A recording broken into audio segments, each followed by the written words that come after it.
Yeah, it was good. I think more than anything, just kind of getting some clarity on, what's been the reason that maybe these things have occurred. How's he feeling? So I think any time that you can just get some more information with something like this is very helpful. He's still day to day.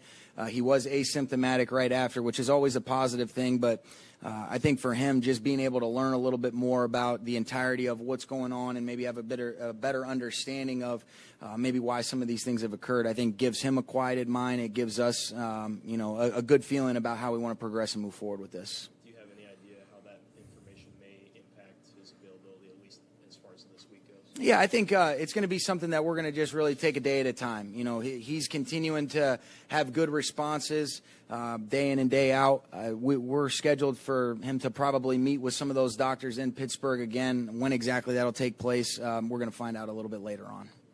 So it's possible he could play this week? It's possible. We're just taking it a day at a time right now. Would it be safe to say is he cleared concussion protocol from week 8, or is he still? I don't know exactly where he's at with the specific nuances of exactly how that works, Lindsay. I do know that when you're talking about somebody that has had 2 this season, you can't be careful enough with that. So what I am doing is I'm following exactly what we feel like is in the best interest of Brandin Cooks, number one, and then finding out exactly what that means as we move forward. So he's scheduled to meet with those guys again to continue to see if he's progressing at the right rate. Whether that means he's available now or at a later date, we'll have some more information on that as the week goes. Have you guys had conversations about kind of where football is versus where life is, and when it comes to brain injuries, I guess, when Brandon's? Oh yeah, absolutely. And I think he feels good. Without divulging too much information, just out of respect for the kind of the process and some of these things that we've learned from the doctors, I think the best thing is that you are asymptomatic. This isn't something that's ongoing and lingering in terms of some of the side effects and the repercussions that you can have from some of these concussions.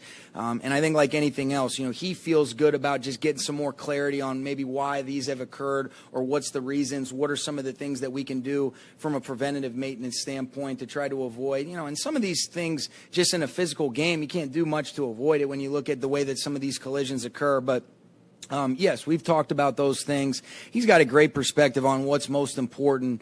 And I think, number one, he's got so many great things going. We're not going to do anything to put him in harm's way. That's the number one priority. That will continue to remain that, not only with Brandon, but with all of our players. And we'll be very smart with how we ease him back into this whenever that time comes, if that's the decision we make. How much of a decision on whether and when or whether the player comes back is up to the player himself? Oh, 100%. With something like that, it's totally up to them. But usually what I think they have is a trust that our interest is in their best interest, and using, the experts to be able to give their opinion, and then you make decisions accordingly as you move forward. But you can't be safe enough with some of these health things, and that's something that, we don't take lightly at all.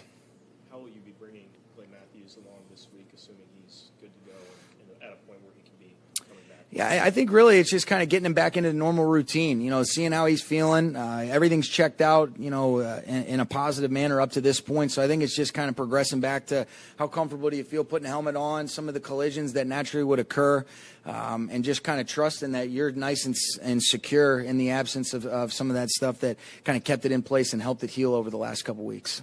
So he'll be on the field this week? That's the anticipation, yes. What about Malcolm Brown? He's feeling good. He had a couple good days of work with Reggie. The ankles responded the right way, and as long as he continues to progress at this rate, things are looking very positive for him as well this week. When you kind of look at that running back rotation with Todd, Malcolm, and now with what Daryl's been able to show you, how do you kind of figure to use that going forward? Will that change? Yeah, it's. I think that's something that, number one, you say, okay, is Malcolm part of that equation? Then what does our game plan look like specific to how we want to, try to run the football or use our backs against Pittsburgh this week? So this is really one of the first times that you say, okay, all three are up, because now Daryl's gotten himself enough experience that you do have a confidence in finding a role and want to get him into a rhythm. Earlier on, it was kind of really just a good spell of between Todd and Malcolm, and then with both of those guys having missed games, that was what opened up the doors for Daryl to be able to kind of step in and us to continue to gain some confidence in his ability to play and do some things. So it's a positive problem, but I think that would be something that I could probably be better equipped to answer after the game Sunday when you see what our game plan is. Sean, looking as you go into the second half of the season, looking at the NFC West, how that's playing out so far, how do you feel going into the last 8 games?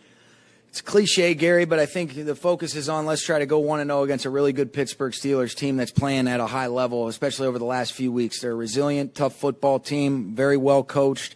Opportunistic on defense. They make you pay, and they're smart with how they move the football efficiently offensively. So for us, it's really just about winning our 6th game. You know, this league has so many ebbs and flows. We're halfway through.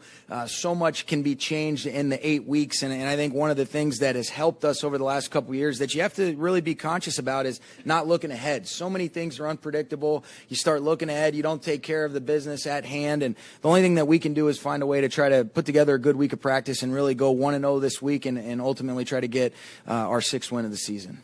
Sean, how did you spend the bye week? I mean, did you go over film and look at what you guys can do in the second half? Or did you just kind of try and Yeah, it was a little bit of both. You know, I think it's important to get away, but I did look at some stuff, and I think it's important, especially at the halfway point where you really have enough inventory to really be thorough with a self-scout and evaluate, you know, all right, what are some of the things from a coaching standpoint that we can help, you know, put our players in better spots, be more efficient? What are some of the key things that we really want to emphasize in all 3 phases that will help us play better football and ultimately play the best team ball that we can, you know, for the 2019 Rams? So it was a little bit of that, and then it was relaxing. So, but it's good. You know, it was a good balance. I feel good, excited to get back at it with these guys. Does it feel like a little bit of a different group going forward here in the second half with the Marcus deals, Akeem, Noteboom going down, new players moving in? Yeah. Jalen Ramsey. For you, I mean, I know you're going 1 week at a time, Mm-hmm. focused, but it seems like you're going into the second half with a little bit of a different roster. Yeah, and that's the truth. You know, whether it be by injuries or some of the moves that we did make, Gary, there is a different just personnel feel to it. And that's what's a great challenge is you're excited about continuing to figure out, all right, what's the best way for us to accentuate all these players' skill sets? How does that adjust and adapt our identity that, you know, we feel like is best to try to win a football game, like I mentioned, putting all 3 phases together. But there is also a little bit more turnover. There's been some more injuries than we've been accustomed to over the last couple years. So there's some new faces, and I think that's, you know, that's one of the things. You hate it for the guys that have gotten injured. You're excited about the opportunity it presents for other guys, and it's a great challenge, and it's why, you know, like you were asking earlier, you got to stay within the moment and really just produce in the present and try to just do the best that we can one day at a time. The Steelers seem like they rise and fall on the performance of their defense. What challenges does their defense present? Well, they do a great job. You know, I want to say other than New England, they've taken it away as many, you know, as much as anybody in the league. They're very opportunistic. You look at the acquisition of Minkah Fitzpatrick has been a big ad for them. They're physical. You know, they've always had that identity. They're a tough, hard-nosed football team, but they play physical on all 3 levels of defense. They do a great job of aggressively mixing it up. They'll come after you. They can play sound coverage on the back end. You know, so it's going to be a great challenge, and especially playing in that atmosphere where you know it's going to be a great crowd in Pittsburgh, and they're coming in rolling, so they're feeling good about themselves.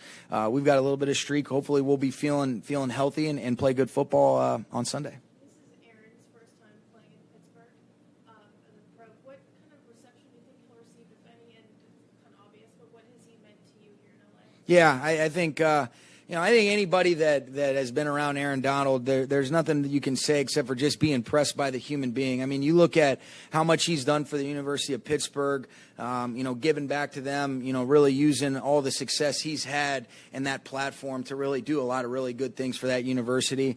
I know just because they share some of the facilities, the respect that Mike Tomlin, when I've talked to him in years past, just what an impressive person, anybody that's around him. And then you see the production, the way that he works at it. So I can't imagine, you know, when you do look at Pittsburgh, you talk about a loyal fan base. I don't think they'd have anything but respect for Aaron Donald, what he's done, and hopefully it'll lead to him playing like he has consistently. he sure has meant a lot to us, Lindsey. And, I can't say it enough just how fortunate I feel to be able to work with a player like him. Getting back to what Gary was asking about the second half, can you compare the mindset, the feeling at midseason this year compared to last year when obviously you were riding very high?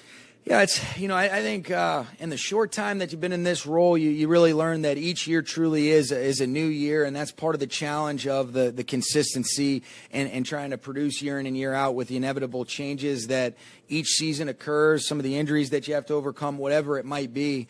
But that's part of what you love about it, is you never know what the next day holds, but you do know that all you can really do is work as hard as you possibly can, figure out a way to collaborate as a coaching staff with your players to put together the best product to ultimately try to win games as a team. And it is a different feeling. Anytime that you're able to get all the results that you want at this point in the season, that's a good feeling, but I think that part of the moments that we've gone through, some of the adversity has definitely helped strengthen us, and hopefully we'll see that pay its dividends as the second half comes about. You'd been told you'd be 5-3 at this point, knowing nothing of how you get there. Would that sound okay? I think, here's what I would say. I think it's really hard to win in this league, and you got to respect for that. You have to bring it every single week in order to get the result that you want. And there's a lot of different reasons why we are 5-3. We are 5-3. But really all we can do is try to find a way to get our sixth win. And that's where our focus and concentration is on. There is so much football to be played still up to this point. And there's a lot of things that we can use those first 8 games to learn from and hopefully be better when similar situations arise in the future. And that's what we're looking forward to as a team. Yeah. Talking about having disagreed with going on IR and having wanted to stay in LA. Sure. Any thoughts on what he had to say? Well, I think, I thought he handled himself really well. And really, I don't think that surprises you with the competitor that he is. He wants to continue to compete, do all those types of things. I wouldn't have expected him to say, oh, yeah, I can't wait to do that. So I think with the type of elite playmaker and competitor that he's been, that's what I would expect. But then when you watch the entirety of it, you talk about a class act with the way that everything's been handled and what he's meant to this team over the last year and a half. Nothing but appreciation and really just, really fortunate to have worked with Aqib over this last year and a half. All right. Thanks, guys.